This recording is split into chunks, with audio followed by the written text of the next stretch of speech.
Welcome to Candlelight Mystery, a place where every story glows in the shadows. Here you'll find suspense, hidden secrets, and unexpected twists. Each episode uncovers a new layer of intrigue. Step into the dim light, because mysteries grow deeper just before they're revealed. When a single, cryptic invitation reaches three of the world's greatest detectives, Sherlock Holmes, Hercule Poirot, and Miss Marple, none of them can imagine the darkness waiting behind its elegant handwriting. Each arrives at the remote, storm-shrouded manor expecting an intellectual challenge, but something far more sinister lies within its candlelit halls. The host who summoned them refuses to appear, a guest vanishes before their very eyes, and a murder takes place in a room that no intruder could possibly enter or escape from.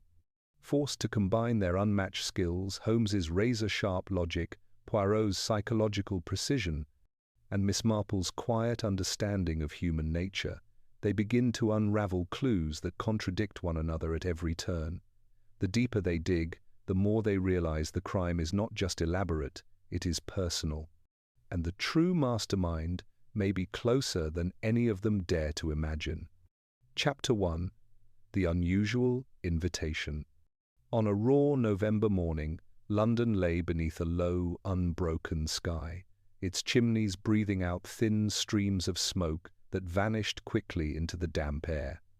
In Baker Street, however, the season's chill was held at bay by a strong coal fire, a worn Persian rug, and the restless energy of Sherlock Holmes. He stood at the window, long frame sharply outlined against the pale glass, the familiar curve of his pipe between his fingers. The street below offered very little in the way of interest. A milk cart, a cab, two schoolboys arguing over a penny, and the eternal shuffle of boots upon stone. "It is a singular thing, Watson," he remarked at last without turning his head, "how London can be so utterly crowded and yet so devoid of incident." Dr. Watson, comfortably settled in the armchair nearest the fire with the morning paper, glanced up over the top of it. "I could direct you to at least 3 columns of incident," he replied. 2 burglaries, a mysterious disappearance, and a parliamentary scandal." "Political scandals are rarely mysterious," Holmes said dryly. "They simply require patience and an accountant." Watson smiled and folded the paper, about to offer some further remark when Mrs. Hudson's firm tread sounded in the passage. A moment later she appeared at the door, a plain, cream-colored envelope upon a tray. "For you, sir," she said, "no postmark. The gentleman brought it himself and said it was of importance." Holmes did turn then, a spark lighting his grey eyes. He took the envelope carefully, weighing it in his hand before breaking the seal. "Gentleman, Mrs. Hudson?" he queried absently. That's what he seemed. "Sir," though I couldn't say more. He kept his hat low and didn't linger. Holmes nodded, already engrossed in the contents of the letter.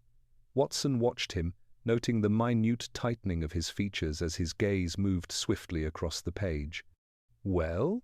Watson asked. Holmes did not answer at once. He read the letter a second time, then handed it silently across.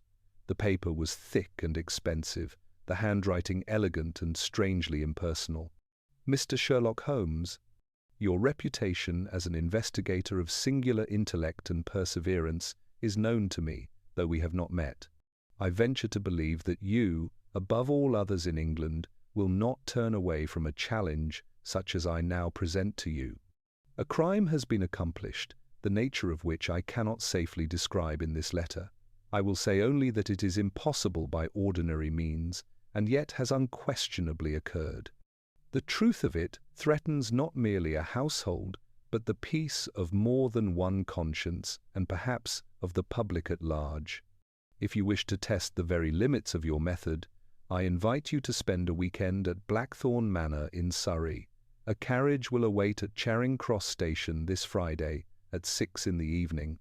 You will not travel alone. Pray consider this not a request, but an intellectual summons. I rely upon your curiosity. Your host, a friend of justice." Watson looked up. "Blackthorn Manor," he repeated. "Have you heard of it, Holmes?" "A large estate in Surrey, Holmes replied. Late Georgian. A widow, one Lady Whitcomb, held it some years ago, though ownership may have since changed.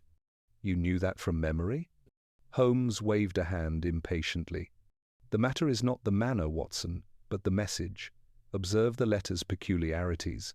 No details of the crime, no name of the host, yet a distinct assurance that we shall not travel alone. I am, it seems, to be given companions. Watson's brows rose. Colleagues in detection, perhaps? There are not many in England who could claim to be your equals. Indeed, Holmes murmured, returning to the window, which makes the phrase, "you will not travel alone," all the more suggestive. Someone has arranged a gathering, a contest, perhaps, or an examination. Will you accept? Holmes's lips curved faintly. My dear Watson, you ask if I will walk into the very heart of an impossibility, to confront a crime that boasts of defying explanation. There could be no more certain way to secure my attendance. Watson laughed. I shall take that as a yes. You may take it as a certainty. Clear your engagements for Friday evening. It appears we are summoned to Surrey. Across the Channel, in a sunlit apartment in London's fashionable Whitehall district, another letter identical in paper, ink, and anonymity lay upon the polished surface of a small table. Hercule Poirot, his impeccable moustache gleaming, and his patent leather shoes perfectly aligned upon the rug, examined the envelope with the air of a man who has discovered a hair out of place. He turned it over once, then twice. It is very curious, this, he murmured. His friend and sometime associate, Captain Arthur Hastings, regarded him with interest. What's curious about it, Poirot? Looks like an ordinary invitation to me. Poirot lifted one finger. No, Hastings. An ordinary invitation has a sender whose name inspires either pleasure, boredom, or dread. This, he tapped the envelope, comes without a name at all. It arrives by hand, without postmark, and yet the address is correct down to the floor and apartment number. The writer knows me, but prefers not to be known. That, mon ami, is never ordinary. May I see? Hastings asked. But of course. Poirot handed him the unfolded letter. Hastings read aloud, brows furrowing. M. Hercule Poirot. Your powers of observation and the order and method of your mind are spoken of with admiration in many circles. I trust you will forgive the liberty I take in appealing to them without a proper introduction. A crime without precedent has occurred in an English country house. It is, I assure you, quite impossible, and yet it has taken place. Those involved are either too frightened or too compromised to seek the official intervention of the police. I therefore appeal to you. If you would test your little grey cells upon an enigma that will challenge even you, travel to Blackthorn Manor in Surrey this Friday. A carriage will await you at Charing Cross Station at 6 in the evening. You will be met by others whose reputations, like yours, are not unknown. I regret that I cannot sign my name, but you may trust that this invitation serves justice above all else. Respectfully, a friend of justice. Well, that settles it, Hastings declared. You can't ignore a letter like that. Sounds dashed exciting, a real impossible crime. Poirot leaned back, fingers pressed together, eyes half closed. Exciting, yes, but also, how do you say insolent? To summon Hercule Poirot like a servant and not even sign the name. He shook his head, but there was a glimmer of amusement in his gaze. Still, the challenge is there, shining like a jewel, and the impossible, Hastings, is a word I do not accept. You'll go, then? Poirot sighed, but it was not the sigh of reluctance. It was the contented sigh of a craftsman offered a complex piece of work. But naturally, to refuse would be to admit there could exist a crime beyond the reach of my reason. That, mon ami, I cannot allow. And these others we are supposed to meet? Ah, Poirot murmured, a small smile playing at his lips. That is what interests me most of all. He turned his gaze to the window, where the afternoon light spread across the city like a faint golden mist. Somewhere in England, Hastings, another such letter has been delivered, perhaps two, Our mysterious friend of justice is gathering players for a very particular game. In the village of St. Mary Mead, letters did not usually arrive in any dramatic fashion. They came quite respectably with the morning post, accompanied by the clink of a bicycle and the comfortable murmur of familiar voices. It was, therefore, a small deviation from the ordinary when the envelope in question appeared not in the breakfast post, but in the late afternoon, delivered by a young man in a dark suit who seemed anxious not to be remembered. Miss Jane Marple, sitting by her parlour window with her knitting and a small plate of seed cake, looked up as her maid, Florence, entered with the tray. "A gentleman left this for you, ma'am," Florence said it was important. "A gentleman?" Miss Marple repeated mildly, setting down her needles. "How very interesting. I do not usually attract important gentlemen, Florence. They prefer younger, more decorative persons." Florence smiled uncertainly, not entirely sure whether this was a joke. "He didn't give a name, ma'am. Just said you'd understand." Miss Marple took the envelope. It was good quality paper, thick and smooth beneath her fingers. The address was written in a fine, old-fashioned hand: Miss Jane Marple, The High Street, St. Mary Mead, Kent. "No title, no initials related to any society or committee," she murmured. "And yet it has somehow found its way to a very small house in a very small village. That suggests a certain determination, you know." She opened the envelope with a neat, unhurried motion. Her blue eyes moved rapidly over the page, and though she made no sound, the faintest lift of her brows betrayed surprise. "Miss Marple, though we are strangers, your skill in discerning the truth of human nature is better known than you may suppose. Those who underestimate the quiet observer in the village garden do so at their peril. I, at least, do not share their blindness. A crime most perplexing has taken place in Surrey, at a house called Blackthorn Manor. Official inquiry has been avoided, yet the situation is such that, without the intervention of minds both keen and experienced in the subtleties of character, injustice will surely prevail. I beg you, therefore, to leave the peace of St. Mary Mead for a brief time and lend your insight to this matter. A carriage will await you at Charing Cross Station this Friday at 6 in the evening to convey you to Blackthorn Manor. You will not be alone. Others whose names you may recognize will also attend. I regret that I cannot sign my name, but be assured that this appeal is sincere and grounded in the desire to see right done. Respectfully, a friend of justice." Miss Marple read to the end and then read it again, her expression now thoughtful rather than surprised. She folded the letter carefully and placed it on the small table beside her chair. "Is it bad news, ma'am?" Florence asked, hovering. "Oh, no, Florence. Merely unusual." Miss Marple smiled, her mild pink face taking on that look of distant recollection which meant she was comparing the present with some long-ago incident in St. Mary Mead. "You may clear the tray, thank you." When she was alone, she picked up her knitting once more, though for several minutes the needles did not move. "A crime in a country house," she said softly. "I'm afraid I know that pattern rather better than I could wish." Her gaze drifted to the window. Outside, the village went about its ordinary business. Mrs. Price Ridley striding past with her shopping basket, the grocer's boy delivering parcels, 2 school children quarrelling over a string bag. All quite harmless on the surface, and yet Miss Marple knew very well how thin such surfaces could be. She picked up the letter again. "Others whose names you may recognize," she repeated. "How curious. One recalls that time when the vicar arranged for 3 clergymen to attend his sermon, just to see if anyone would notice. Of course everyone noticed, and most of them guessed his real purpose as well." Her eyes twinkled faintly. "It seems someone of that sort of mind is at work here, but on a more dangerous stage." She sat very still for a while, then gave a small, decisive nod. "Well," she said aloud, "if there is to be mischief, it is best that someone who recognizes the signs of it should be present, and I dare say St. Mary Mead can manage without me for a few days. They have had practice." She rose, a little stiffly, and went to her writing desk. There were arrangements to be made, a ticket to London, a small suitcase to be packed, and a brief note to her nephew Raymond, so that he should not worry if he heard she had been seen in some unexpected place.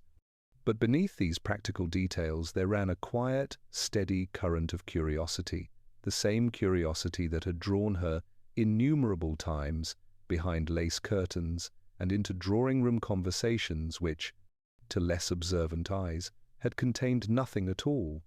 "Blackthorn Manor," she murmured as she addressed her note.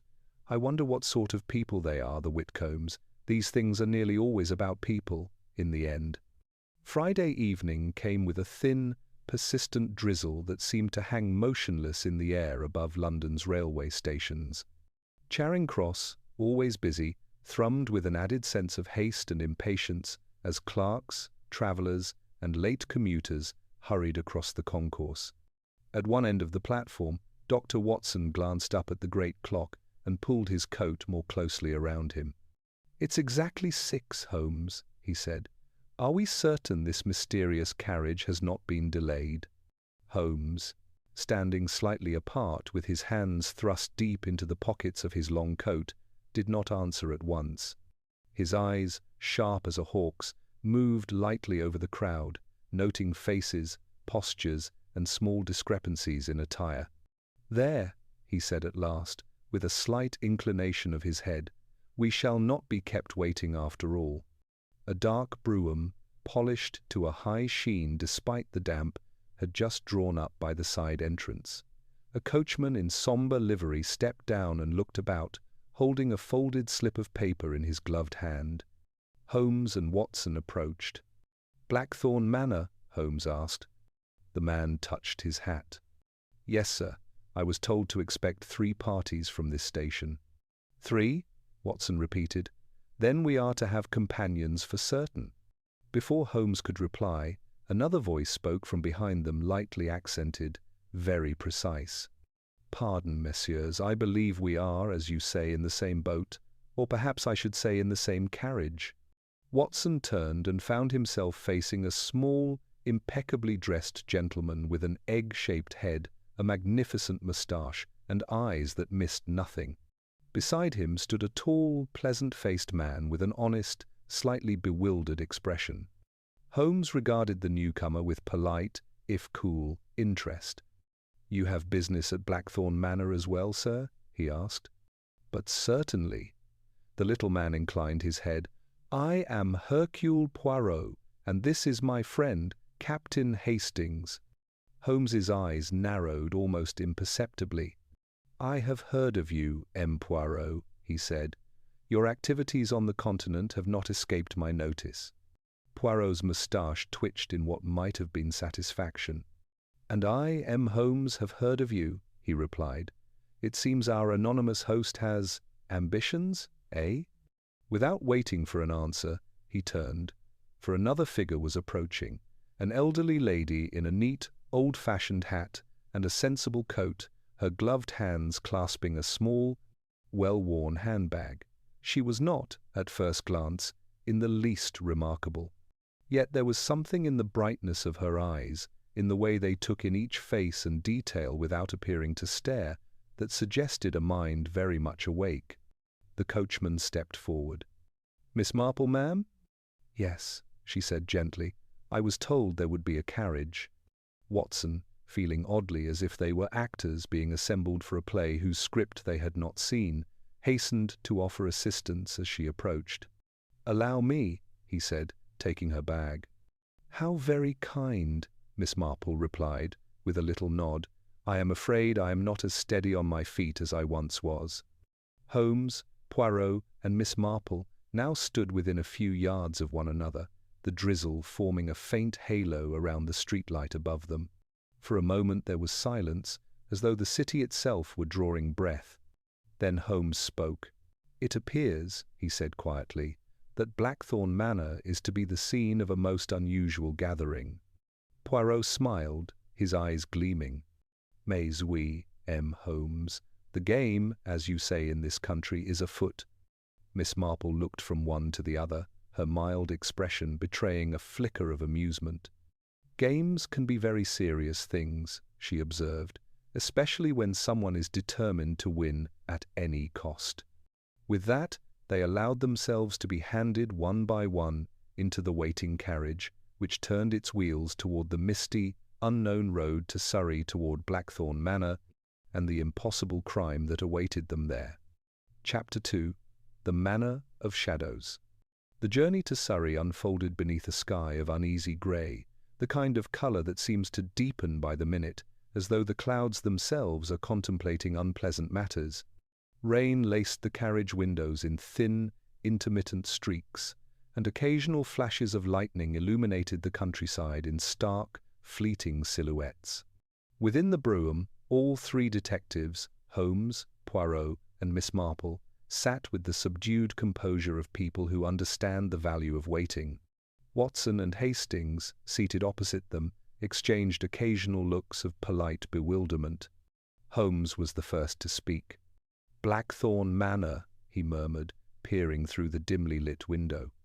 Its height above the valley suggests it was designed more to be seen than to be lived in, a house built for display, not comfort, very fashionable in the later Georgian era. Poirot gave a delicate shrug. "A house can be built for many things, mon cher Holmes. Vanity, ambition, fear. Often the architecture says more about the owner than the owner says about the house." "And yet," Miss Marple remarked quietly, "no matter how grand a house is, it still depends on the people who live inside it. I've known very fine houses in St. Mary Mead, and one could always tell which ones were full of quarrels. Flowers refuse to bloom properly in such gardens. They sense things." Holmes glanced at her, intrigued despite himself. "And do you suppose the roses here have suffered, Miss Marple?" "Oh, no," she replied mildly. "I imagine something thornier has been allowed to grow." Watson, shifting in his seat, was about to ask what precisely she meant when the carriage slowed abruptly. The sound of the wheels grinding over gravel echoed sharply in the sudden quiet. "We are arriving," Poirot observed, adjusting his gloves with fastidious care. The carriage rounded a cluster of ancient elms, and Blackthorn Manor came into view. Even Holmes, who prided himself on the control of his expressions, could not entirely disguise his reaction. The house rose before them like some brooding monument to forgotten sorrows. Large and symmetrical, with tall windows glimmering faintly behind heavy drapes, it stood upon a slight rise, its shadow stretching long across the rain-dampened lawn. Ivy clung stubbornly to its stone walls, and the chimneys exhaled only the barest traces of smoke, as if the fire within had been reluctantly coaxed into life. One could almost believe the house had been waiting. The carriage halted before a wide set of steps leading to an ornate front door. 2 lanterns flanked it, their light wavering uncertainly in the breeze. As the passengers alighted, the great door swung open before they could knock. A man stood in the doorway, tall, stooped slightly with age, his dark coat fitting him with the precision of a uniform. His face was lined, but not unkindly, and his eyes, grey like unpolished stone, flicked quickly from one guest to the next. "Welcome to Blackthorn Manor," he said in a voice deep and calm. "I am Baines, the butler. Your host awaits you in the drawing-room." Holmes's eyebrow lifted a fraction. "Our host? Not the anonymous writer of the invitation, I presume?" Baines hesitated only a split second before answering. "All will be explained, sir, if you will follow me." Holmes exchanged a meaningful glance with Watson. Poirot smoothed his moustache with his fingertips. "If the explanations are half as mysterious as the invitations," he murmured to Hastings, "then we are in for an evening of considerable interest." Miss Marple, accepting Watson's offered arm as they ascended the steps, observed quietly, "There is an air of worry in that man's eyes. One sees it often when a household has endured a shock."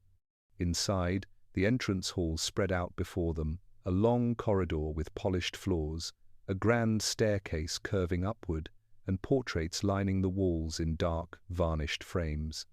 The air smelled faintly of beeswax, roses, and something else, a subtle tension, like the residue of a whispered argument. Baines led them toward a pair of double doors at the left. Before opening them, he turned once more to the group. "One word of caution," he said. "There have been difficulties in the house these past days. I beg of you not to judge too harshly." Poirot tilted his head. "Difficulties?" "Of a kind better explained by Lady Whitcomb herself." He opened the doors. The drawing-room beyond was warm and heavily furnished, lit by a fireplace whose flames danced with restless energy. A handful of people occupied the room, a middle-aged woman in widow's black standing rigidly near the mantelpiece, a nervous-looking maid pouring tea, a young man leaning against a side table with the sort of casual elegance that barely hid his discomfort, and a governess with sharp features seated stiffly by the window. At the sight of the new arrivals, the woman in black stepped forward.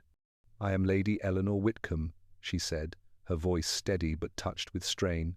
"Thank you for answering the summons, though I confess I do not know which of you wrote it." Holmes, Poirot, Miss Marple, Watson and Hastings exchanged glances.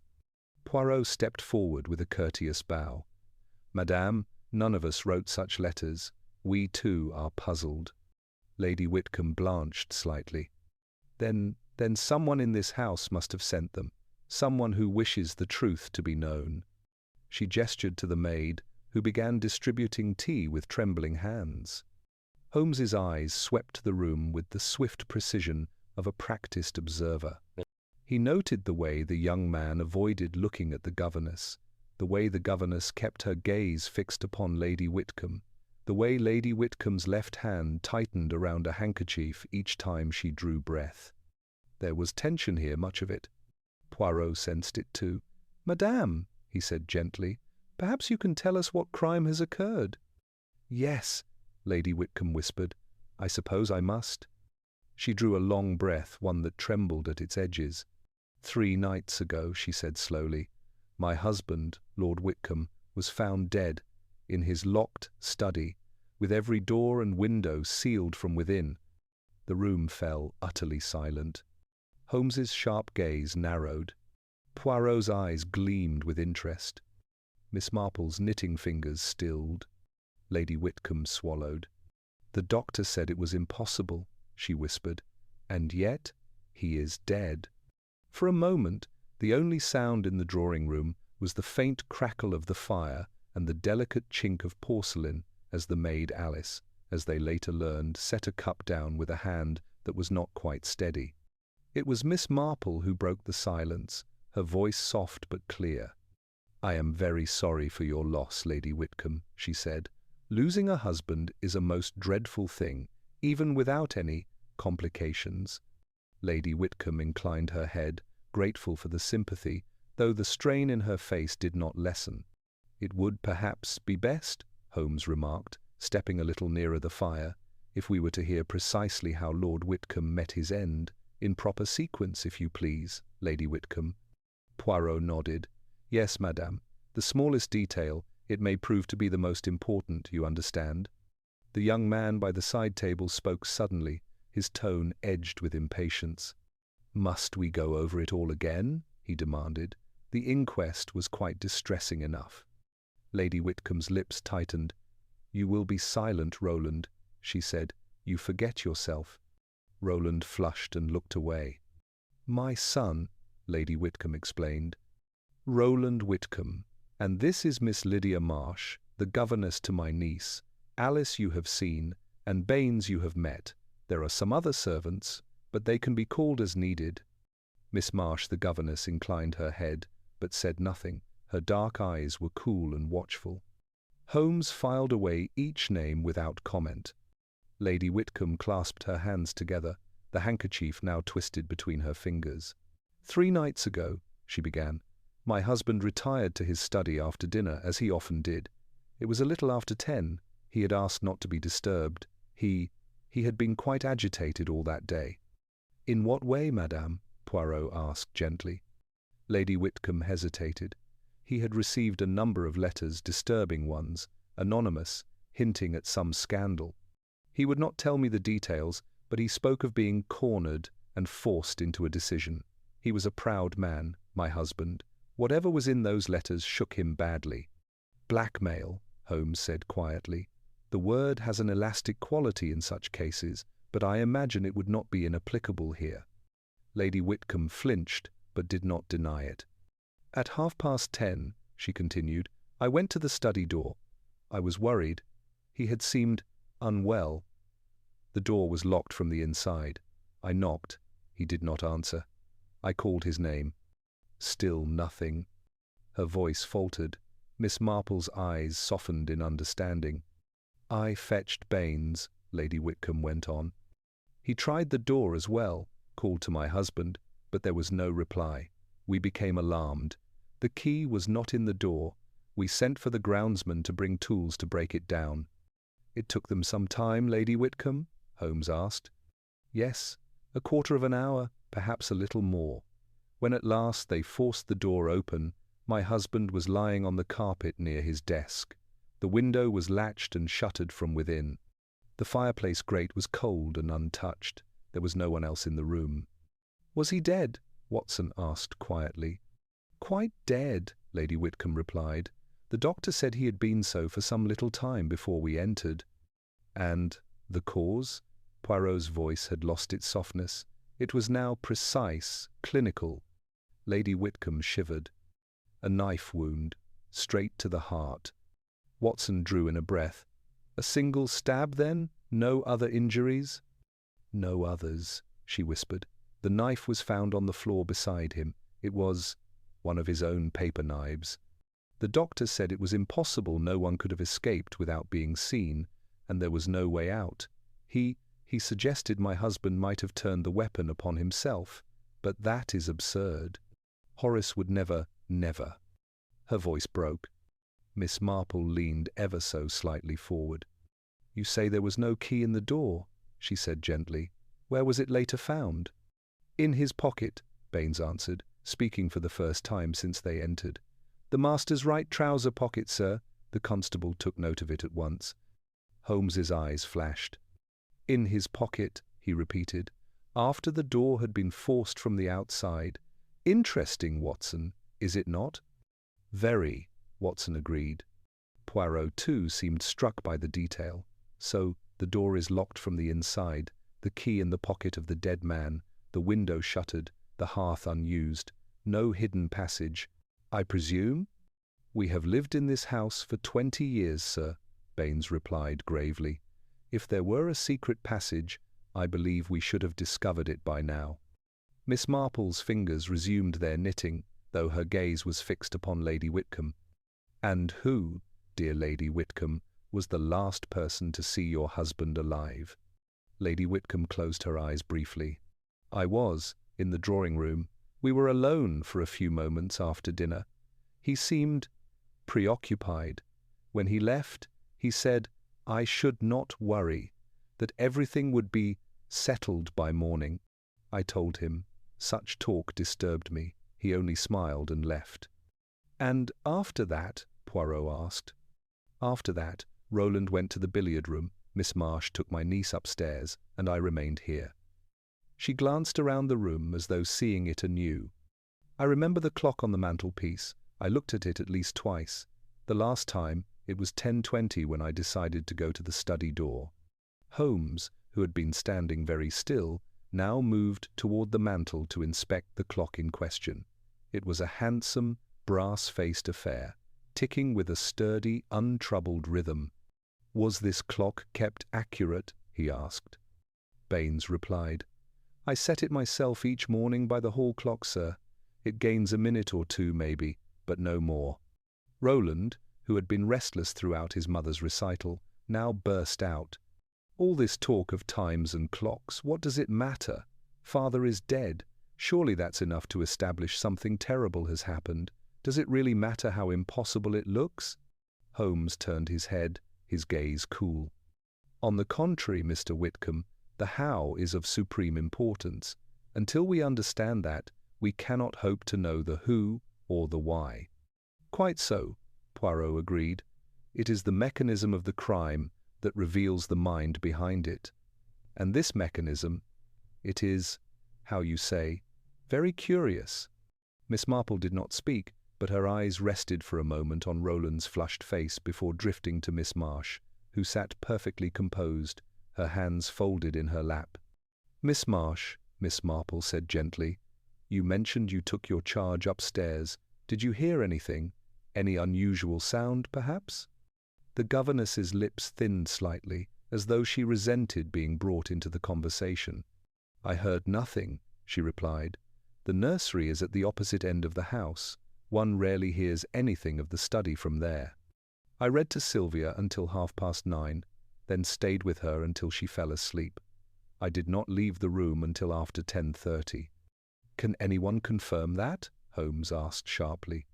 Miss Marsh's eyes flashed. "The child could, if you consider that sufficient. I do not suppose you wish to interrogate a girl of 10 as though she were a criminal." Holmes did not apologize. "Children see more than they are credited with," he said, "but for the moment we shall content ourselves with your statement." Poirot's gaze, meanwhile, had settled thoughtfully upon the maid. "And you, Mademoiselle Alice, where were you at the time?" "In the kitchen, sir," Alice replied, paling. "I was washing up after dinner. Cook can tell you. She was there too."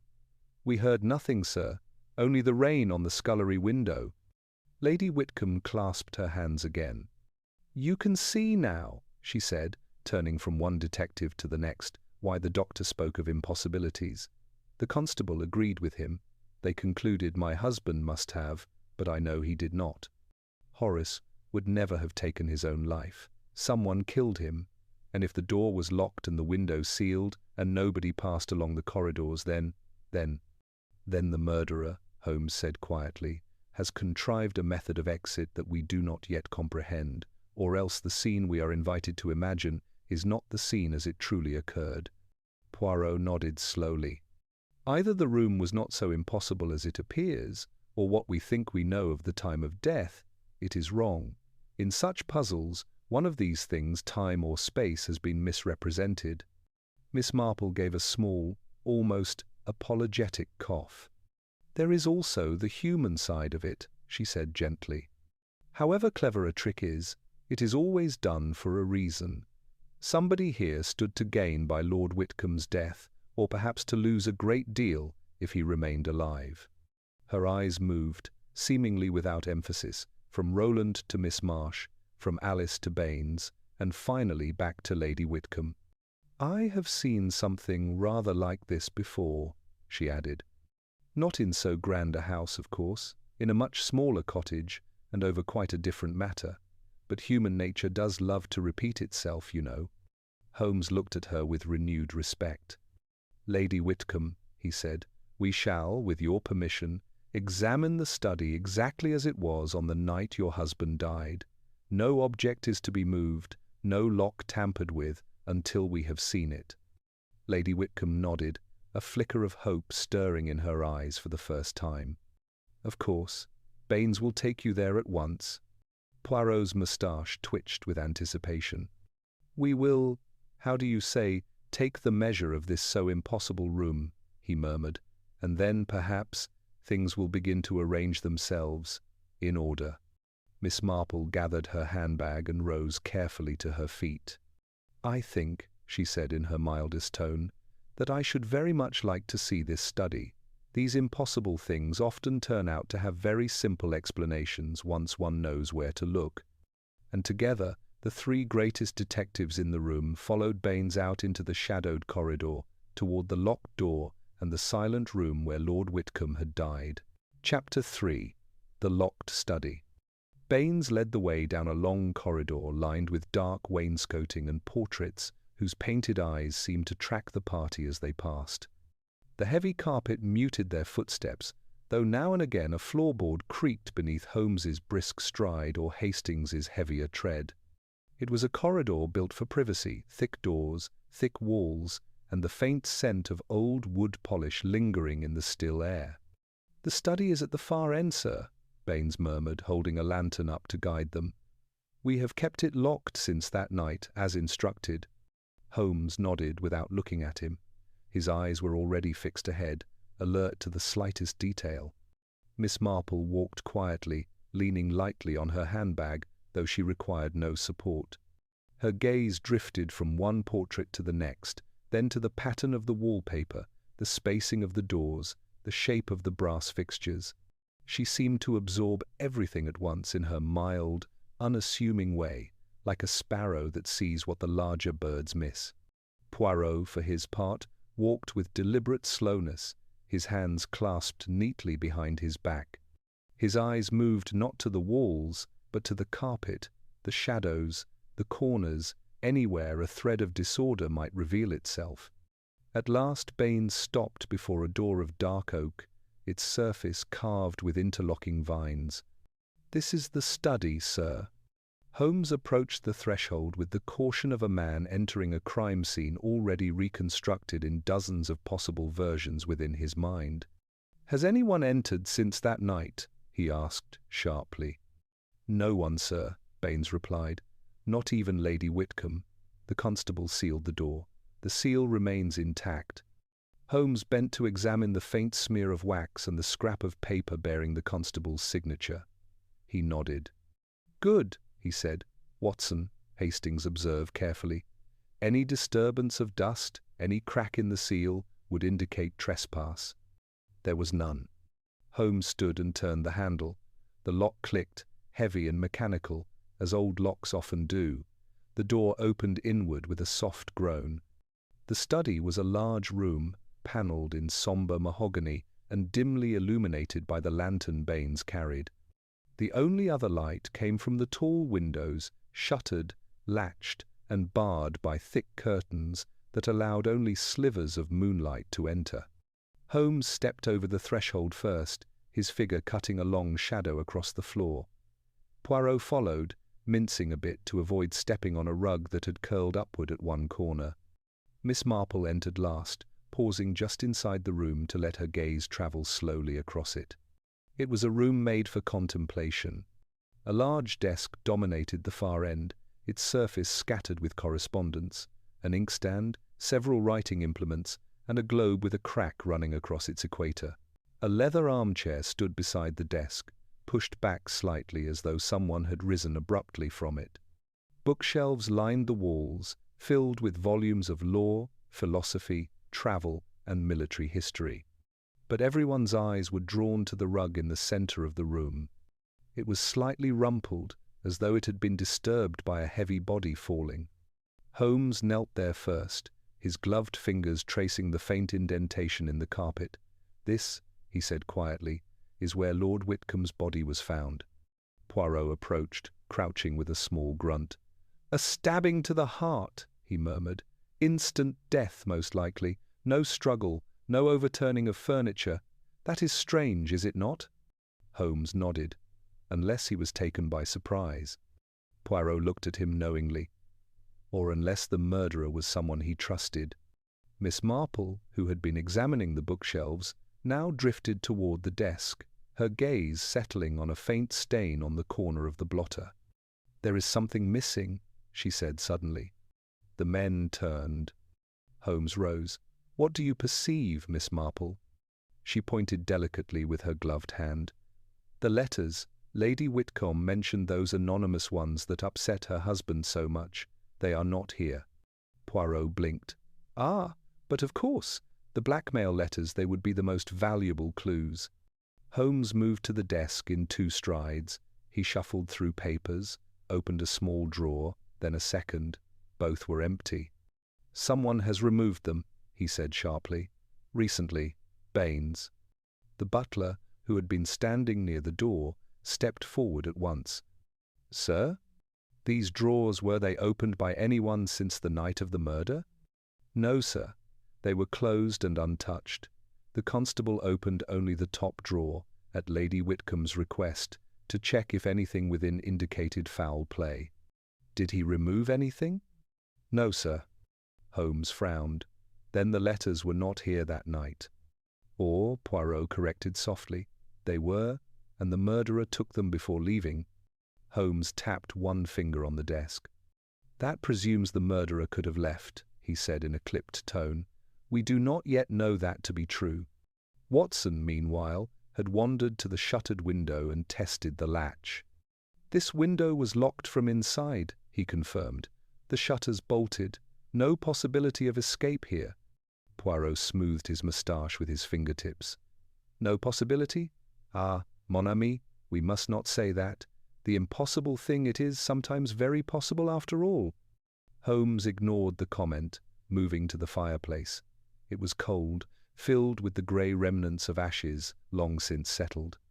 No recent fire, he observed.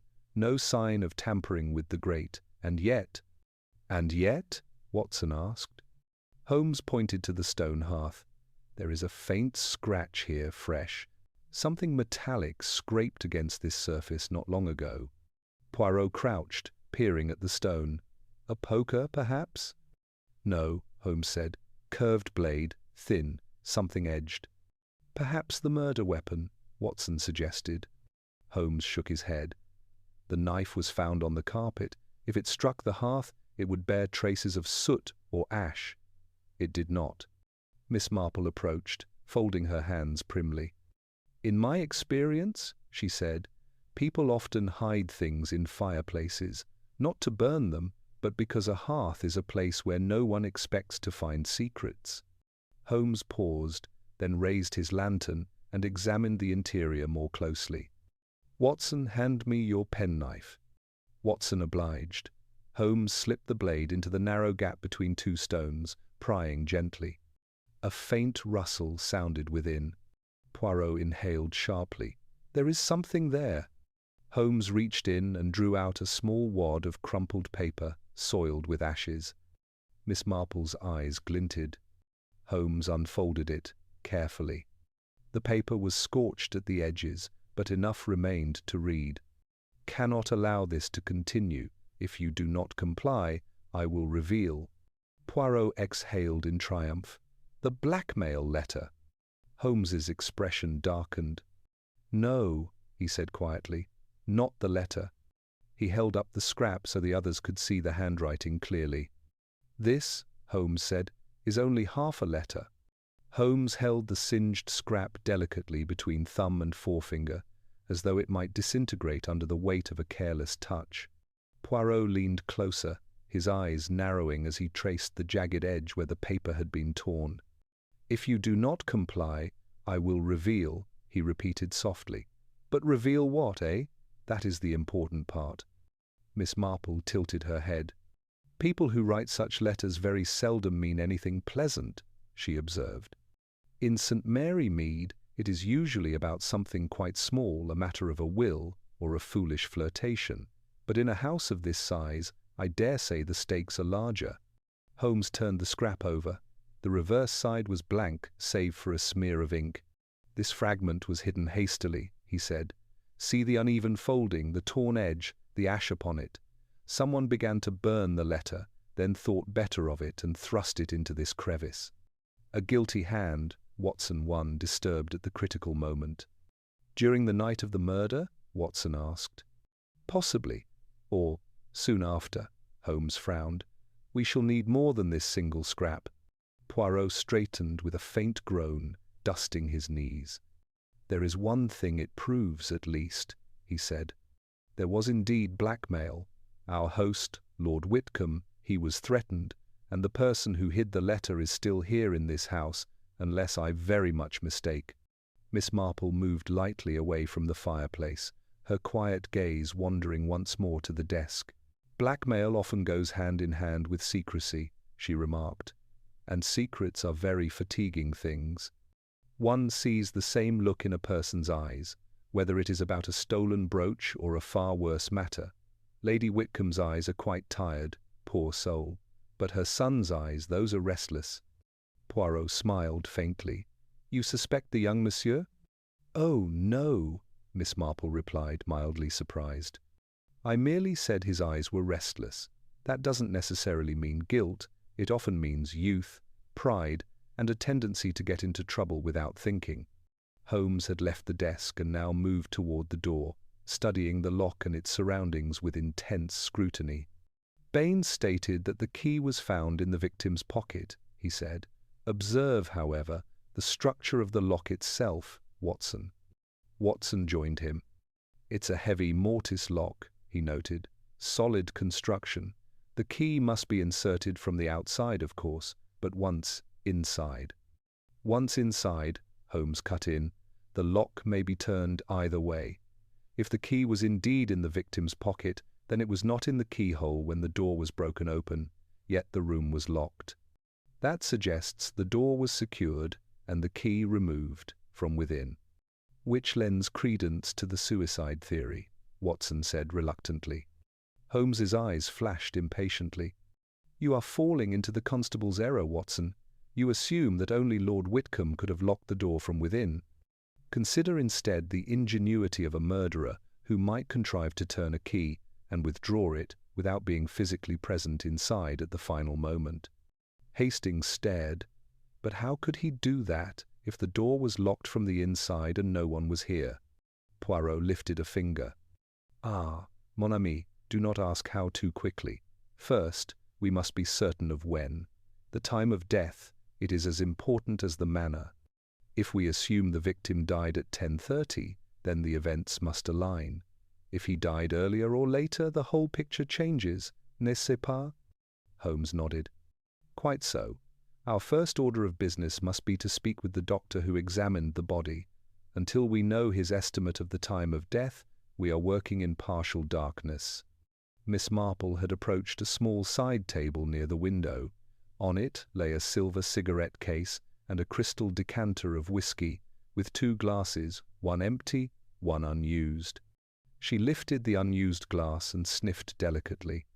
Nothing here, she said. But someone has had a drink quite recently. The smell lingers longer than people think. It's rather like scandal that way. Holmes turned sharply. Recently? Oh, yes, Miss Marple said placidly. Not on the night of the murder, I shouldn't think. More likely today. Perhaps someone came in here, unlocked the door briefly, and poured themselves a drink to steady their nerves, then relocked it afterwards. People do that when they are frightened. Baines stiffened.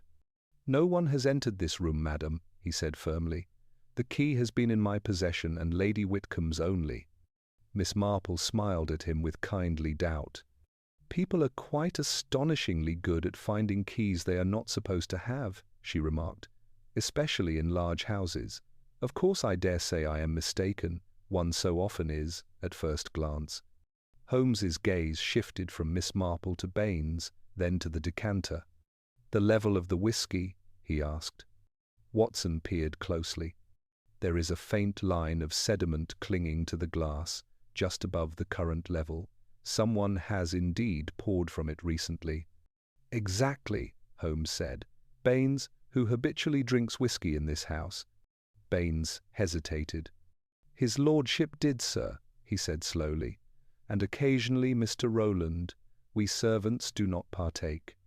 Does Lady Whitcomb? No, sir. She prefers wine. Holmes filed the information away. Poirot, who had been silently scanning the bookshelves with his fingertips, now paused before a narrow cabinet built into the panelling. What have we here? He murmured. The cabinet door opened with a soft click. Inside, on a series of small hooks, hung a neat array of keys, 6 in all, each labelled in a tidy hand. Cellar, linen cupboard, garden door, gun room, Poirot read aloud. But one hook, you see, it is empty. He pointed delicately. What is its label? Holmes joined him. Study, spare, he read. Ah! Poirot's eyebrows rose. So there is a second key to this room. Or there was. Baines cleared his throat. Begging your pardon, sir, that spare key was mislaid some months ago. We looked for it everywhere. His lordship was very annoyed. He said a house was only as safe as its carelessness allowed. Holmes gave a thin smile. A remark of considerable wisdom. And who last saw this key? Baines thought. It should have been in this cabinet, sir, but one day it simply was not. We assumed some tradesman had mistaken it for another. The lock was not changed. His lordship decided it was unnecessary. Unnecessary, Holmes repeated softly. How very unfortunate. Poirot closed the cabinet gently. So, he said, we have a missing key, a half-burned letter of blackmail, a door locked with the key in the pocket of the dead man, and a room that no one can enter, or so everyone says. Miss Marple glanced down at the carpet once more, then at the heavy curtains covering the window. "I do wonder," she said, "whether anyone asked the maid who dusts this room whether the curtains are difficult to move. Heavy curtains can hide a great many things. I recall, quite a long time ago now, a case of a very foolish young man who tried to hide a stolen bicycle behind a curtain. It did not succeed, of course. Bicycles tend to show." Watson smiled in spite of himself. "You think something is hidden here, Miss Marple?" "Oh, no, dear doctor," she said sweetly. "I think something was hidden here and then very quickly taken away again. People get nervous, you know, when they remember what they've left behind." Holmes remained at the center of the room, his eyes half closed, his long fingers pressed together beneath his chin. "Let us summarize, Watson," he said at last. "We have a victim who receives threatening letters. He locks himself in his study. At some point, he is stabbed to the heart with a knife that belongs to this room. The door is locked, the shutters secured, the chimney unused. The key is found in his pocket. The letters vanish. A fragment of one of them is hidden but not destroyed. A spare key is missing. Someone has visited this room since the death, despite all assertions to the contrary." "Quite a list," Watson murmured. Holmes opened his eyes. "Each of those facts is a thread. We need only discover how they are bound together. For the moment, I see only the beginning of the pattern, but it is there." Poirot nodded slowly, his gaze fixed upon the desk. "And I, my friend, see this also. Whatever happened in this room, it did not begin here. The crime, it began in the hearts and minds of these people long before the knife was taken up. That is where I will look." Miss Marple smiled, almost apologetically. "And I," she said, "shall think about who has been lying to us, and about what. One always can tell, you know, when people are embroidering their stories. It is very much like badly done crochet, one stitch too many, or one too few."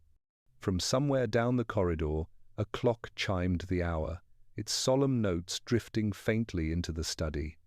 Holmes slipped the charred scrap of paper into his pocket. "Come," he said, "we have seen enough here for now. Our next step is clear. We must speak with the doctor, examine the body if that is still possible, and question each member of this household alone." He glanced from Poirot to Miss Marple. "I suspect, before this is done, that each of us will form a different theory," he said, "and the truth, when it emerges, may owe something to all three." Poirot's eyes gleamed. "A contest of minds, yes," he said softly, "but let us hope, above all, that we do not arrive at the truth too late, for often, where there has been one crime, there may be another waiting."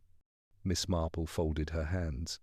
"Oh, I do hope not," she said gently, "because when crimes start to multiply, they usually become very untidy indeed." And with that, the three detectives left the locked study behind them, though the shadows in the room seemed almost to stir as the door closed, as if resenting their departure and fearing their inevitable return. Chapter 4. Whispers in the Corridors. The detectives left the study with the same solemnity one reserves for a room that holds more questions than answers. The corridor outside felt colder than before, as though the house itself exhaled a long, weary sigh upon their departure. Baines guided them back toward the drawing-room, but Holmes stopped abruptly near a narrow side passage branching off the main corridor. "Wait." Poirot, startled, nearly collided with him. "Mon ami, what is it?" Holmes indicated the carpeting. A faint trail of smudged fibers diverged from the otherwise immaculate surface, subtle, nearly invisible unless seen from a low angle and with a trained eye. "This path," Holmes murmured, "has been trodden more recently than the rest of the floor. The fibers are compressed. Someone has moved back and forth along this passage several times today." Watson crouched to examine the marks. "But who would use this corridor?" he asked. "It looks scarcely used." "Precisely," Holmes said, "which is why it draws my attention." Miss Marple peered down the dim passage, her expression serene.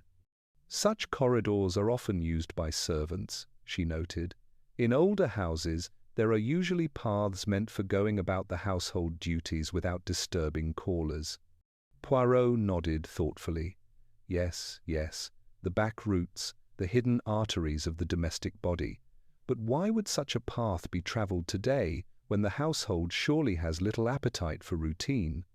"Because someone," Holmes said decisively, "wished to avoid being seen." Miss Marple's fingers tightened lightly on her handbag. "Oh, dear," she murmured, "that often means trouble." "Let us take a brief detour," Holmes said. Watson and Hastings followed without question. Poirot gave a little shrug and joined them. Miss Marple came last, her steps soft but purposefully steady. The narrow passage smelled faintly of soap, starch, and dust scents of work half finished. The walls were plain, the floorboards creaking faintly beneath their weight. Midway down, the passage forked into two directions, one leading toward the kitchens, another disappearing into a dim stairwell. Holmes stood still, head cocked as though listening to something beyond sound. "The footsteps lead there," he said, pointing to the stairwell. They descended carefully, Poirot muttering under his breath about the indignity of ancient English stairs that cared nothing for his immaculate shoes. At the bottom, they emerged into a small landing with two doors. Holmes placed a hand on the first door. It opened onto a cramped storage room filled with mops, coal scuttles, and a few broken chairs. He closed it and moved to the second. A faint sound drifted from behind it, rustling, as though someone had moved hurriedly and then fallen still.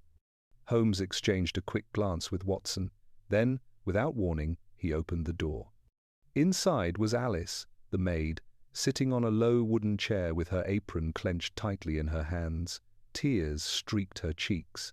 At the sight of the detectives, she gave a small, stifled cry. "Oh, I didn't mean I wasn't doing anything wrong, sir, please." Miss Marple was at her side in an instant. "My dear," she said gently, "you mustn't be frightened. We won't harm you. Sit quietly and take a breath." Alice struggled to compose herself, but her trembling worsened. Poirot fetched a handkerchief from his pocket and handed it to her with a little bow. "You will breathe deeply, mademoiselle, in and out. There.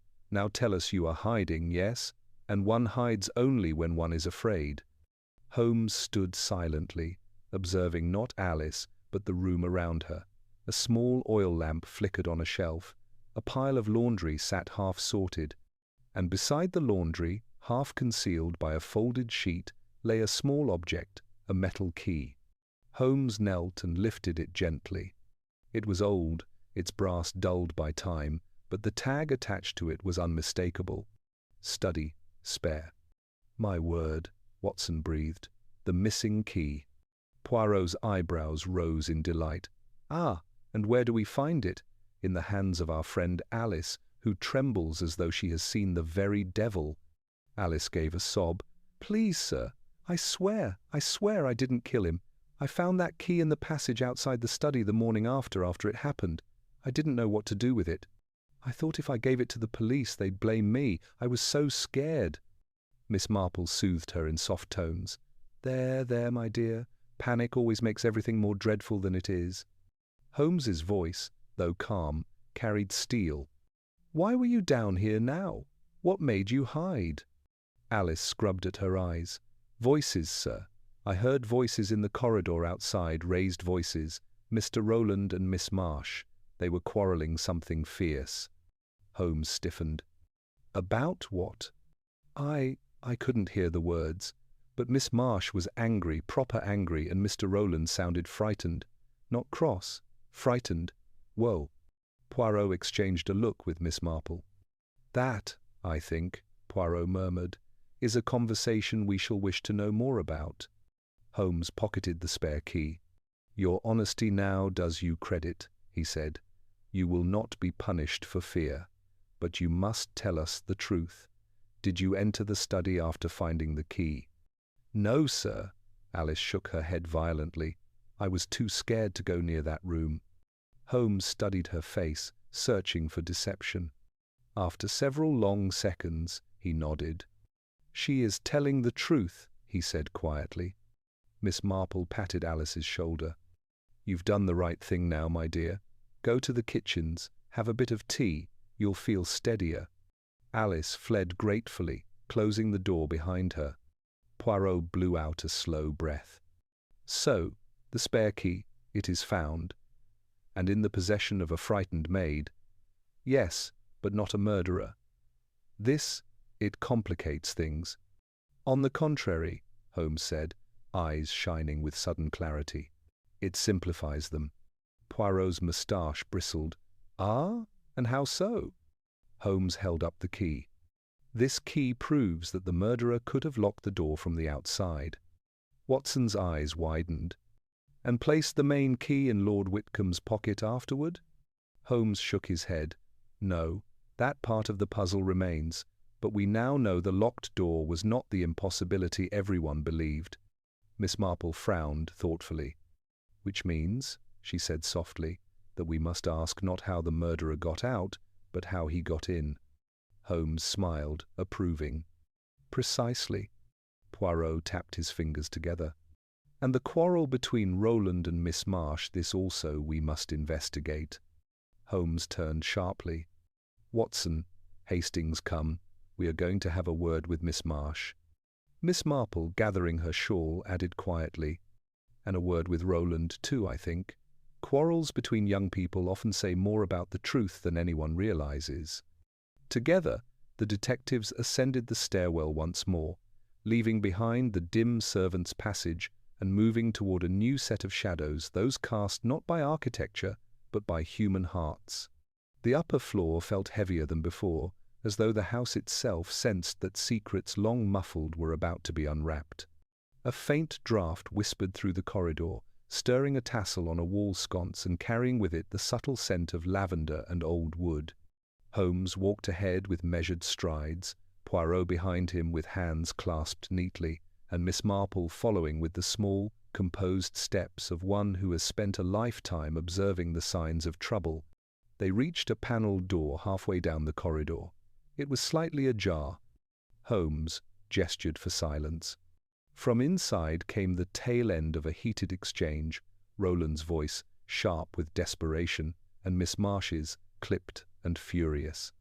"You don't understand, Lydia," Roland hissed. "If this comes out—" "It will come out," Miss Marsh snapped. "And when it does, you'll have no one to blame but yourself." Poirot raised an eyebrow. "Ah," he whispered, the tone of lovers' quarrels. "Or blackmailers. It is often the same tone, no?"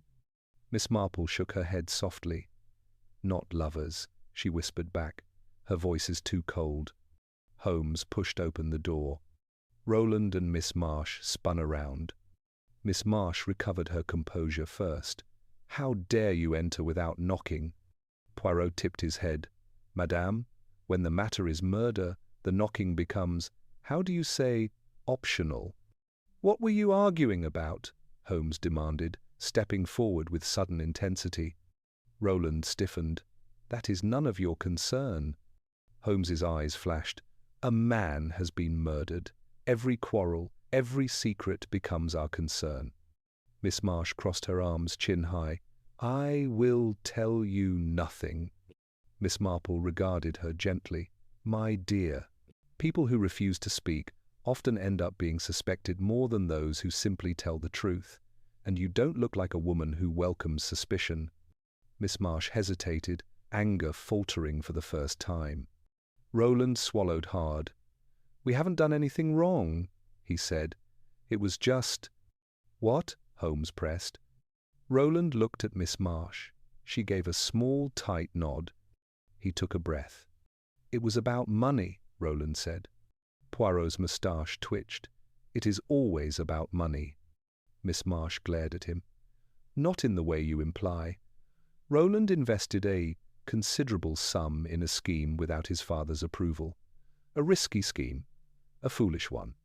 Roland flushed. "It was a business opportunity." Holmes cut him off. "And you lost the money." Roland deflated. "Yes." Poirot stepped forward. "How much?" Roland hesitated. £2,000. Watson let out a low whistle. Good Lord! Miss Marple shook her head gently. Young men and easy money seldom go well together. Holmes studied Roland closely. Did your father know? Yes, Roland admitted. He found out 2 weeks ago.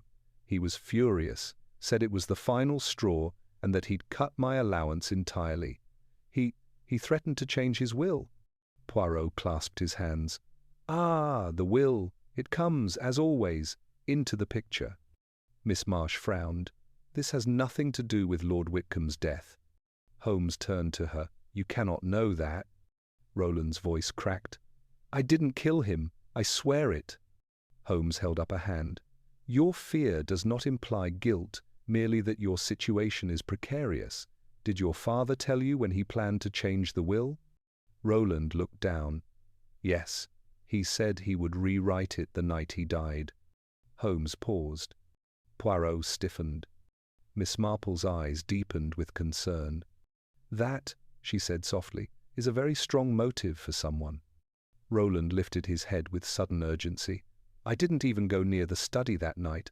Ask Lydia. We were in the side parlour until nearly 10. I was crying. His cheeks reddened. Not my finest hour. Miss Marsh nodded reluctantly. It's true. He was distraught. I stayed with him until 10, perhaps a few minutes after. Holmes considered this. Were you in the same room the entire time? He asked. Yes, Miss Marsh said crisply. I don't leave crying men unattended. Poirot's eyes gleamed. And after 10? Roland shook his head. I went straight to my room. Holmes made a note of the time, then stepped aside. We will verify everything, he said. For now, thank you for your cooperation. Roland sank onto a chair, exhausted. Miss Marsh glared at them all as though she was shielding him from attack. Holmes closed the door gently behind them. Poirot exhaled. That young man is hiding nothing except his foolishness. Agreed, Holmes murmured. Miss Marsh, however, is hiding something. She is far too protective of Roland for a mere governess. Miss Marple nodded. There's affection there, though not the romantic kind. She feels responsible for him, but not in a way that makes her guilty. Not guilty of murder, Holmes said, but guilty of withholding information, certainly. Then we must speak with her again, Watson said. In time, Holmes replied. For now, we turn to the doctor. Dr. Pembroke? Poirot asked. Yes, he was the first to examine the body. We must know his estimate of the time of death and whether anything unusual struck him. Before they could proceed, a soft voice floated from the end of the corridor. Gentlemen, Miss Marple, you should come with me. It was Baines. His face was ashen. Holmes strode to him immediately. What is it? Baines swallowed. There's been another incident. Poirot gasped. Another? Yes, sir. In the conservatory, Lady Whitcomb fainted. But when we revived her, he hesitated, voice trembling. She said she saw someone, a figure watching her from behind the ferns, and when she screamed, he ran. Holmes's eyes sharpened to points. Did she recognize him? Baines whispered. She said she thought it was Lord Whitcomb. Silence fell. Poirot crossed himself. Mon Dieu. Miss Marple's eyes narrowed. People see what they fear most, Baines, but show us. Holmes stepped forward with sudden command. Everyone move, immediately. They hurried down the corridor, toward the shadowed conservatory at the far end of the hall toward the second mystery, the intruder or the ghost, who might be neither. Chapter 5. The trap and the truth begins to stir. The conservatory at Blackthorn Manor stretched like a glass spine along the eastern wall of the house, long, humid, and filled with the scent of earth and pruning shears. Even before they reached it, the detectives could hear Lady Whitcomb's laboured breathing and the sharp, anxious whispers of servants. Holmes pushed the door open. Lady Whitcomb sat on a cushioned bench, her complexion pale as thin parchment. A maid fanned her, while Baines stood protectively nearby. Ferns and palms crowded around them, casting tall shadows that trembled in the lamplight. "Madam," Poirot said gently, approaching with hands spread in calm assurance, "we hear you have had a fright. Please, tell us what you saw." Her lips trembled. I came here to be alone, to think. Horace always loved the conservatory. It seemed comforting. I sat down, closed my eyes a moment, and when I opened them, her hands clutched her dress. He was there. "Your husband?" Watson asked softly. Lady Whitcomb nodded. "Yes, standing between the ferns, watching me. I saw him as clearly as I see you now." Miss Marple moved closer, her voice soothing. "People often see those they've lost, you know. Grief makes shadows look familiar." Lady Whitcomb shook her head violently. "No, this was not grief. This was a man." Holmes crouched beside her, his eyes intense. "Tell me, Lady Whitcomb, did you see his face? Truly see it?" Her throat worked. I thought I did. The moustache, the hair, the posture. But then he stepped back quickly into the greenery. I screamed. The maid rushed in, and by the time Baines arrived, he was gone. Holmes stood, scanning the rows of tall plants, the pots, and the narrow walking path lined with polished stone. "He didn't leave through the door," Baines said. "I was standing in the corridor not 10 seconds after her scream." Poirot spread his hands. "Then there must be another way out." Holmes's eyes narrowed. "Or he never left at all." Before he finished the sentence, he strode into the thick of the ferns, past potted palms and drooping orchids.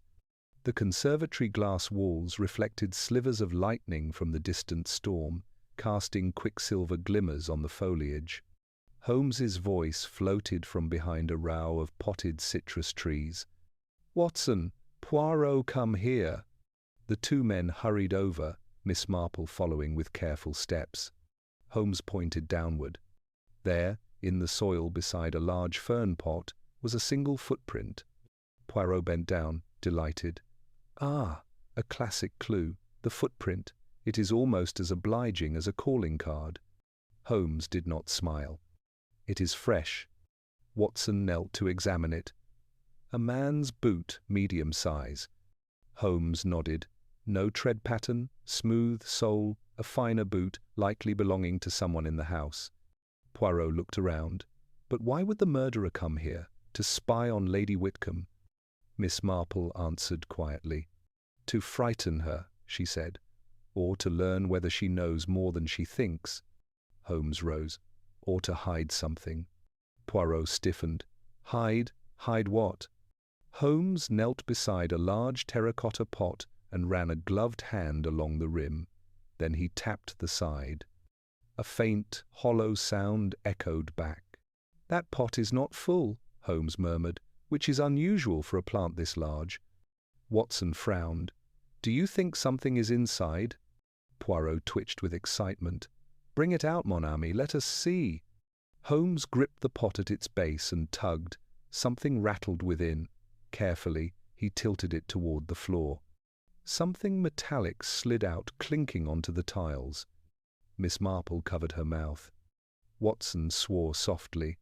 Poirot stared in horrified fascination. Holmes lifted the object by its handle. It was a revolver, small, elegant, unmistakably expensive, and stained faintly with dried, reddish-brown marks. "Blood," Watson whispered. Holmes nodded grimly. "This was not used to kill Lord Whitcomb. He was stabbed, not shot. But this tells us something critical." Poirot walked a slow circle around the gun, moustache bristling like a nervous cat. "A second weapon," he murmured, "hidden by someone who had reason to conceal it. Someone who feared it might be discovered or used against them." Miss Marple studied the gun with narrowed eyes. "That is a gentleman's revolver," she said softly, "not the kind a servant would carry." Holmes nodded. "Correct. And not the kind Roland would own. He is too young and too careless. But Lord Whitcomb?" Poirot shook his head. "No, his lordship did not keep firearms, according to Baines." From the bench, Lady Whitcomb whispered, "That gun? Belongs to my husband's solicitor." Everyone turned. "Mr. Barrington?" Holmes asked sharply. Lady Whitcomb nodded weakly. "Yes, he visited often. Horace handled all his affairs through him." Poirot's eyes widened. "Then the solicitor is somehow involved." Holmes frowned. "Where is Mr. Barrington?" Lady Whitcomb's eyes flickered with sudden fear. "He was to arrive tomorrow morning to discuss the new will." Miss Marple's calm voice cut through the tension. "I think," she said, "we must assume he arrived earlier." Holmes's gaze snapped toward her. "You believe he is already here?" Miss Marple nodded. "Men who handle money rarely wait until morning when something urgent is at stake, and if he was here the night Lord Whitcomb died, or later he might have hidden the gun before returning to London." Poirot clasped his hands dramatically. "Then perhaps he never returned at all." Holmes stood abruptly. "We need to search the house. Every unused room, every loft, every shadow. A man cannot simply vanish." As they turned to leave, a sudden crash rang through the conservatory. The maid screamed. Holmes spun around. A large fern pot had fallen, shattered on the stone tiles. But no one had touched it. Poirot stepped backward. "Mon Dieu, we are not alone." Miss Marple leaned forward, studying the broken pot. "No," she murmured. "Someone was listening to us, and in his haste to escape." Holmes finished the sentence for her. He knocked it over. Poirot took a sharp breath. "Then he is close, very close." Holmes moved swiftly toward the far wall. "There must be a door, a panel, something." Miss Marple pointed toward the darkest corner of the conservatory. "There," she whispered. And there, half hidden behind a thick curtain of ivy, was a narrow door, slightly ajar. Holmes lunged for it, but when he pulled it open, the passage beyond was empty. The intruder was gone. The narrow door creaked as Holmes pushed it wide, revealing a slim passage of stone walls and cold air. A lantern flickered somewhere deeper within, its glow barely touching the darkness beyond. Watson stepped beside Holmes. "A servant's passage?" Holmes shook his head. "No, older than that. Likely part of the original manor built for discretion, not convenience. Look at the stonework.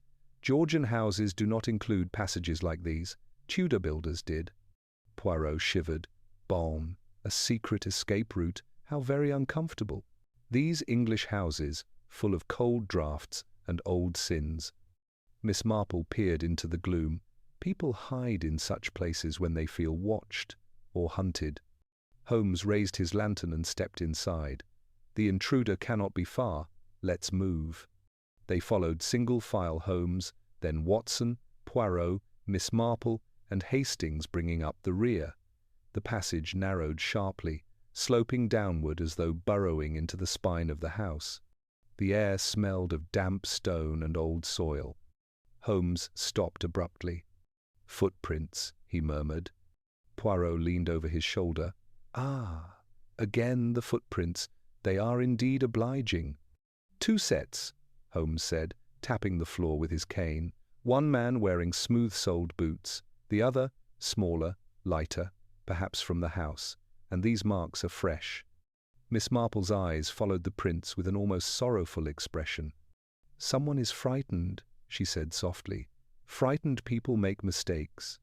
"Which means," Holmes replied, "that whoever fled the conservatory may soon lead us to the truth." They continued down the twisting passage until they reached a place where the corridor forked into two directions, one path sloping left toward what smelled faintly of earth, another rising sharply upward. Holmes knelt. The lantern cast long shadows across his face. "Both paths were used recently," he muttered, "but the right-hand prints freshest lead upward." Poirot sniffed. "Then we follow upward. Upward is better. Downward smells of cellars, and I, Hercule Poirot, do not go into cellars unless wine is involved." Miss Marple chuckled softly. "You'd get along well with my nephew." Holmes ignored the exchange and moved swiftly up the right-hand path. The walls were tighter here, darker, as though unused for decades. Finally they reached a wooden panel with a latch. Holmes lifted it quietly. and froze. A dim room lay beyond, lit only by the glow of a dying fire. Papers littered a desk, a coat lay thrown over a chair, and upon the carpet, half hidden in shadow, a figure lay crumpled on its side. Watson rushed forward. Great heavens! Poirot gasped. Is he? Miss Marple stepped inside calmly, her eyes already assessing. Holmes knelt beside the fallen man. He turned the body gently. A pale, familiar face emerged. "Mr. Barrington," Holmes said. "The solicitor." Watson checked the pulse and let out a breath. Alive, but injured. Poirot exhaled. "Merci le ciel." Miss Marple leaned closer. "He has been struck," she said quietly. "A blow to the back of the head. Not fatal, someone wished to silence him, not kill him." Holmes's face hardened. Or someone wished to delay his involvement. Barrington groaned faintly, eyelids fluttering. Holmes spoke sharply. "Watson, see to him. Poirot, help me search the room." Miss Marple drifted to a small table beside the fireplace. A half-empty glass of brandy sat there, untouched long enough for the rim to dry. She sniffed it carefully. "There is no poison here," she murmured. "Just cheap brandy. Someone forced him to drink this before he was struck." "Drugged?" Poirot asked. "No," Miss Marple said. "Just frightened." The poor man's hands trembled. Holmes had begun examining the desk. Letters lay scattered in hasty disarray, several bearing Lord Whitcomb's handwriting. Poirot leaned over one letter. "Holmes, look here." Holmes took it swiftly. The letter read, "Barrington, you know as well as I what they threaten. If I do not comply, the scandal will destroy us both. I need the will redrafted immediately. Come at once, but use discretion. No servants must know you are here. H.W." Holmes's jaw tightened. "So he did come that night," he said, "and he did so in secret." "And someone knew," Poirot added. Miss Marple, still by the fire, knelt and reached carefully beneath the hearth grate. Her fingers closed around something cold and metallic. "I think," she said, rising, "he meant to hide this." She held up a small metal object. Watson looked up from tending Barrington. "What's that?" Holmes snatched it gently. "A cufflink," he said, "but not Lord Whitcomb's." Poirot took it reverently. "Holmes, it is engraved." Holmes held it to the lantern. A tiny monogram gleamed in the light. R.W. "Roland Whitcomb," Hastings whispered. Watson stiffened. "Then Roland came here, perhaps fought with Barrington." Holmes shook his head sharply. "Look at the dust. This cufflink has been here at least a day or two. It may have fallen before the incident, or been planted." Poirot nodded slowly. "Yes, or our murderer is playing at false trails." Miss Marple smiled faintly. "Someone is trying to be clever," she murmured. "Too clever. I've seen this before. When people begin planting clues, it often means the real truth is much simpler and far uglier." Holmes stood. "Barrington must wake. He knows the truth." At that moment, Barrington stirred again, muttering incoherent words. Watson bent closer. "He's trying to speak." Holmes knelt beside him.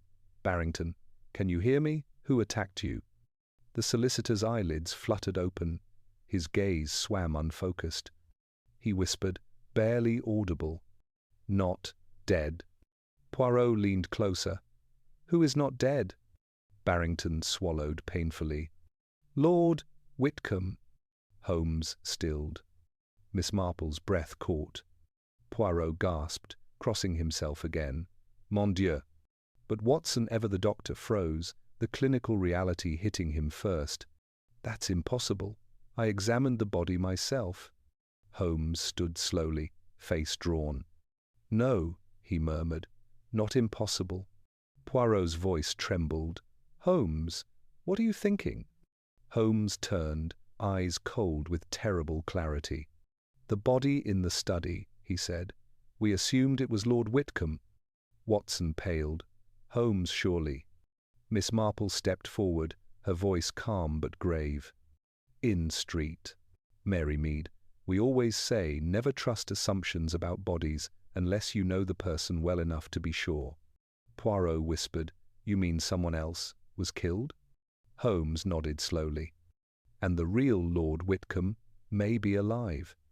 The room fell silent, until Holmes added, his voice like steel, "And if Barrington is right, then Lord Whitcomb may also be the murderer." Chapter 6. The Face Behind the Mask. Barrington's words hung in the air like frost, fragile, unbelievable, yet chillingly possible. Holmes remained motionless, lantern held loosely in his hand, the light casting thin, sharp shadows across his face. Poirot seemed unable to draw breath. Miss Marple alone wore an expression of quiet, sorrowful comprehension. Watson turned to Holmes, voice low and unsteady. "Holmes, surely Barrington is delirious. The notion that Lord Whitcomb is alive." Holmes raised a hand. "Watson, you examined the body under considerable stress, in dim lighting. You did not know Lord Whitcomb personally. The identification was made swiftly, too swiftly." Watson swallowed. "Then who was lying dead in that study?" Miss Marple spoke softly, her tone sympathetic rather than accusatory. "Doctors in villages sometimes mistake one body for another," she said. "Even relatives do, when grief blinds them. If the man who died resembled Lord Whitcomb height, build, most people would never question it." Poirot clasped his hands, fingers trembling. "But why replace the body? Why hide himself? Why kill a man at all?" Holmes's voice emerged like the strike of steel. "To vanish, to reinvent himself, to escape something or someone." Barrington stirred again. Watson steadied him. Holmes knelt beside the solicitor. "Barrington, you said Lord Whitcomb is not dead. Explain." Barrington's throat worked painfully as he whispered. He came to me 2 days before." He winced, said he feared exposure, spoke of consequences, said he needed a scapegoat. Poirot's eyes widened. "A scapegoat? Then the man died in his place." Barrington nodded weakly. "He had a visitor that night, a stranger. I never saw his face. But Lord Whitcomb said the man had come to collect something he refused to surrender." Miss Marple's eyes softened. "Oh dear, that sounds like desperation." Holmes leaned forward. "Barrington, did Lord Whitcomb tell you what the blackmail concerned?" Barrington looked terrified. No, only that his past was closing in." Poirot whispered. "Past? What past?" Barrington's eyes closed again. "I tried to leave. He wouldn't let me. He said I knew too much. And then he slumped into unconsciousness." Watson checked his pulse. "He's not dying, but he needs rest and protection." Someone struck him deliberately. "They may return." Holmes rose. "Take him to a secure room. Baines can guard him." Poirot shook his head. Non-Baines is loyal. But this house is full of shadows. Anyone could slip in." Miss Marple smiled gently. "Then perhaps we should put him in the nursery. Sylvia is a light sleeper. Anyone trying to sneak in would wake her, and few murderers risk upsetting a child." Holmes gave her a sharp, approving nod. "Excellent. Watson, help Hastings move him." As Watson and Hastings carried Barrington out, Holmes turned to Miss Marple and Poirot.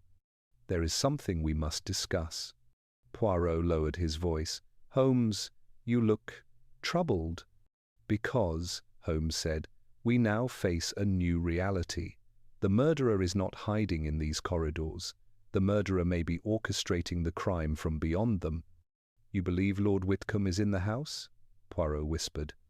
Holmes shook his head slowly. "No, I believe he has left the house." Poirot frowned. "But Lady Whitcomb saw him." "She saw a figure," Holmes corrected. "Anyone could mimic a silhouette, a coat, a posture, a trick of the light." Miss Marple nodded.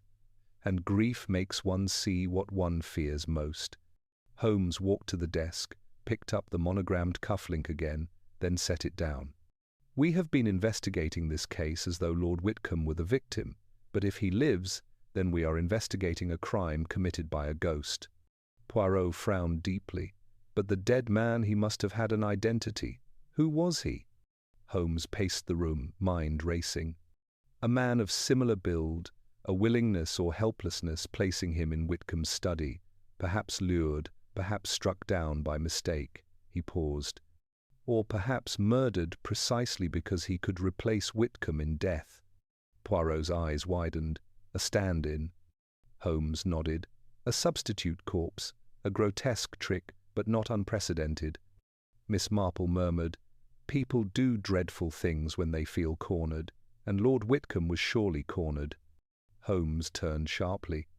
"There is only one way to know if Whitcomb intended to vanish: the will. If he arranged to meet Barrington that night, the changes he wished to make must reveal something crucial, something worth killing for." Poirot clasped his hands. "Then we must find the draft of this new will." Holmes nodded. "Search this room." Poirot and Holmes swept through drawers, cabinets, shelves. Miss Marple moved more slowly, touching each object with careful curiosity. Minutes passed. Then Poirot made a small sound of triumph. He held up a sealed envelope. "The will!" Holmes snatched it, broke the seal, and unfolded the pages. His face darkened. Poirot peered over his shoulder, gasping, "Mon Dieu!" Miss Marple stepped closer. Holmes read aloud, "I, Horace Whitcomb, do hereby bequeath the entirety of my estate lands, holdings, and fortunes to my legal wife, Eleanor Whitcomb. To my son Roland, I leave a modest stipend, conditional upon his financial independence." Poirot frowned. "That is not unusual. Many fathers disapprove of their son's irresponsibility." Holmes continued, voice grim.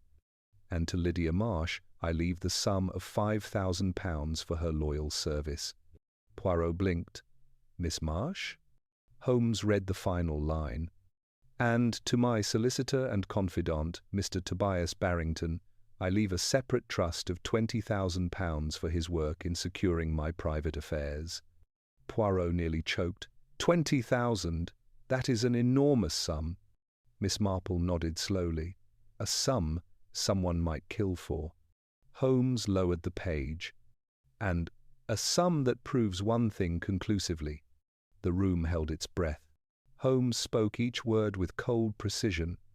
"Lord Whitcomb intended to disappear, and he was paying Barrington to help him." Poirot's face drained of colour. Then the mastermind. Holmes finished for him. "Is Lord Whitcomb himself?" And Miss Marple, her gentle voice trembling, added, "But if he is alive, Mr. Holmes, then what else is he planning?" For a long moment the room remained still, each detective processing the truth in their own distinct silence. Rain tapped steadily against the window-panes, as though marking the seconds of a clock whose hands had suddenly begun to move much faster. Poirot was the first to speak. "So Lord Whitcomb wished to vanish, yes. But to what end? A man does not uproot his life, abandon his home, and murder another without a cause most grave." Holmes paced the length of the small hidden chamber, his voice clipped and controlled. "There are only three possibilities: escape from blackmail, escape from debt, or escape from justice. Barrington knew part of the truth enough to make him dangerous, enough to earn him a blow to the head." Watson frowned. "Holmes, you think Lord Whitcomb is the attacker?" Holmes stopped pacing. "Yes, Barrington's words confirm it." Poirot lifted a finger.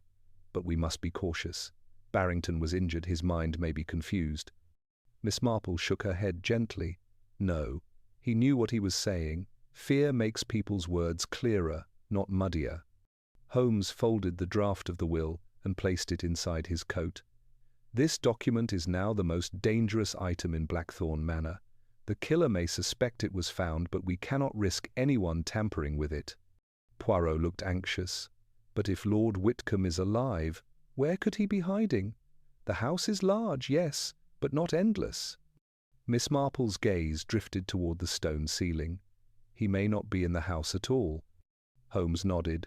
"Exactly." Watson blinked. "Then how did he appear in the conservatory?" Holmes looked grim. Someone pretended to be him. His coat still hangs in the wardrobe, a hat pulled low, a shadow behind the ferns. In a moment of fear, Lady Whitcomb saw what she expected to see. Miss Marple nodded approvingly. People often misinterpret silhouettes. A trick of posture can convince anyone. Poirot sighed in relief. Bon! Then the ghost is not a ghost. Holmes replied darkly. No, but the murderer is far more dangerous than a ghost. Holmes moved back to the desk and began sifting through papers with renewed purpose. If Whitcomb planned to disappear, he must have arranged finances, travel, a new identity, something concrete. Poirot frowned. And where would he hide such preparations? Miss Marple, who had been studying the room quietly, raised a hand. Mr. Holmes, she said softly, some gentlemen hide their most important documents in the least suspicious places. Holmes glanced at her. Meaning? She pointed to a small framed photograph on the desk, a picture of a hunting dog. Try the frame, dear. Photographs that matter often hide things that matter more. Holmes turned the frame over. The back was fastened with tiny brass clips. He loosened them, removed the backing, and found a folded sheet of paper tucked behind the photograph. Poirot gasped. Holmes, you see? You see? Holmes unfolded it. It was a train ticket. Watson looked over his shoulder. Southampton to Cherbourg. Departure, Monday morning. Poirot blinked. Cherbourg? Then he planned to leave the country entirely. Holmes spoke quietly. The train leaves at dawn tomorrow. If Whitcomb is alive, he may already be en route or waiting for the right moment. Miss Marple, her eyes thoughtful, murmured, Men rarely leave behind their wives unless they fear them, or unless they care more about their own survival than anyone else's. Holmes agreed. Whitcomb planned to vanish with £30,000 of his estate at the expense of his family, his reputation, and at least one life. Watson said, Then our task is simple. We must intercept him. But Holmes raised a hand. No, our task is first to uncover the identity of the man in the study. Only then can we prove Whitcomb's guilt. Poirot nodded solemnly. A murder cannot be solved if we do not know who died. Miss Marple sighed. Quite so. In Street Mary Mead, we've had our share of mistaken identities, most unpleasant. Holmes spoke briskly, the fire of logic returning to his eyes. We'll question Lady Whitcomb at once. She may be able to confirm who the dead man resembled, or why her husband needed a replacement. Poirot added, And Miss Marsh, she knows something her eyes betray her secrets. Miss Marple smiled. Women's eyes often do. Holmes turned toward the passage. Come, we have wasted enough time.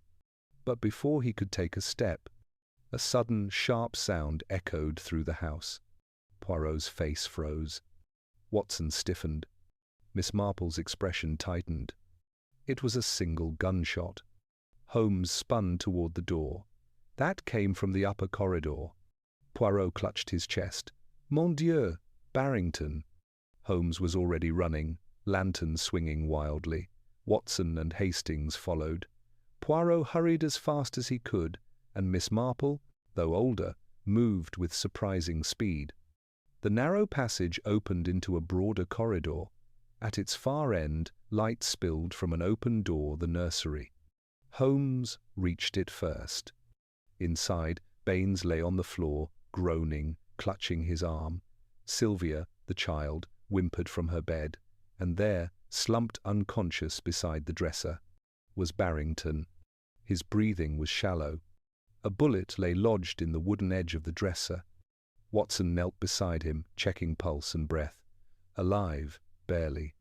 Holmes scanned the room with deadly intensity. Where is the shooter?